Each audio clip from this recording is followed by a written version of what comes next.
కౌన్సిల్లో మొత్తం ఆది అంతం మొత్తం కూడా మీ గురించే చెప్పుకున్నారు, మీ గురించే చెప్పుకున్నారు, మీ గొప్పతనం గురించి చెప్పుకున్నారు. బీఆర్ఎస్ పార్టీని డ్యామేజ్ చేసే విధంగా మీరు మాట్లాడినారు, గౌరవ కేసీఆర్ గారిని డ్యామేజ్ చేసే విధంగా మీరు మాట్లాడినారు. ఎక్కడైనా ప్రజలకు ఉపయోగపడే విషయాలు ఏమైనా మీరు మాట్లాడారని మేము అడుగుతా ఉన్నాం.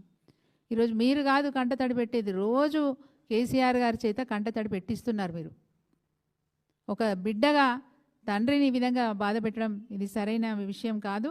మరి మేము బైకాట్ చేస్తే మమ్మల్ని ఎందుకు బైకాట్ చేసినారని బీఆర్ఎస్ పార్టీని మీరు ప్రశ్నించినారు. మీరు కౌన్సిల్ ఎందుకు అటెండ్ అయ్యారని మేము అడుగుతా ఉన్నాం. ఆ వేదికను వాడుకున్నారా? తెర వెనుక ఉండి ఎవరైనా మీకు అంత సమయాన్ని కేటాయించినారా?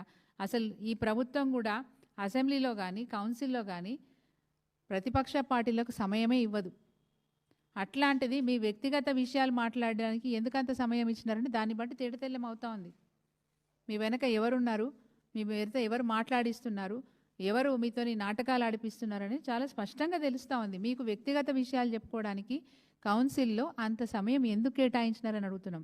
ఇంకొక మాట కూడా సూటిగా ప్రశ్నిస్తున్నాం. కవిత గారు, ఈరోజు మీరు చెప్పుకున్న సమస్యలు మొట్టమొదలు మీరేమన్నారు?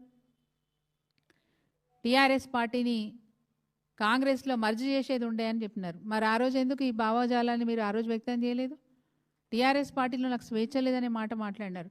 మీకు స్వేచ్ఛ అనేది లేకపోతే టీఆర్ఎస్ పార్టీలో మీరు ఎంతమందికి పదవులు ఇప్పించుకోలేదని మేము అడుగుతా ఉన్నాం. మీకున్న చనువు మా గౌరవ అధ్యక్షుల దగ్గర మీకున్న చనువు ఎవరికీ లేదు. మీకున్న చనువుతోని మీరు ఎంతమందికి పదవులు ఇప్పించుకోలేదు, ఎంతమందికి మీరు అవకాశాలు కల్పించలేదు. ఈరోజు నాకు స్వేచ్ఛ లేదనే మాట మీరు చెప్పడం నిజంగా కూడా శోచనీయం. ఇది మంచి పద్ధతి కాదు. అదేవిధంగా మరి వ్యక్తిగత విషయాలు మాట్లాడుకోవడానికి మీరు ఆ వేదికను వాడుకున్నారు తప్ప ఇంకొక విషయం ఏం లేదు. చాలా బాధపడుకుంటూ మరి కంటతడి పెట్టినారు. కంటతడి పెట్టేంత క్షోభకు ఈ పార్టీ మిమ్మల్ని ఏం గురి చేయలేదు. ఇంకొక మాట కూడా మేము సూటిగా అడుగుతున్నాం. మీరు ఆలోచించుకోండి, మీరు మాట్లాడిన మాటలు. నిజామాబాద్ ఎంపీగా నాకు అవకాశం ఇస్తే నేను 9 మంది ఎమ్మెల్యేలను గెలిపించినాను మీరు అన్నారు. బట్ 9 మంది ఎమ్మెల్యేలు మిమ్మల్ని నిజామాబాద్ ఎంపీగా గెలిపించినారనే విషయం ఎప్పుడు కూడా మర్చిపోవద్దు.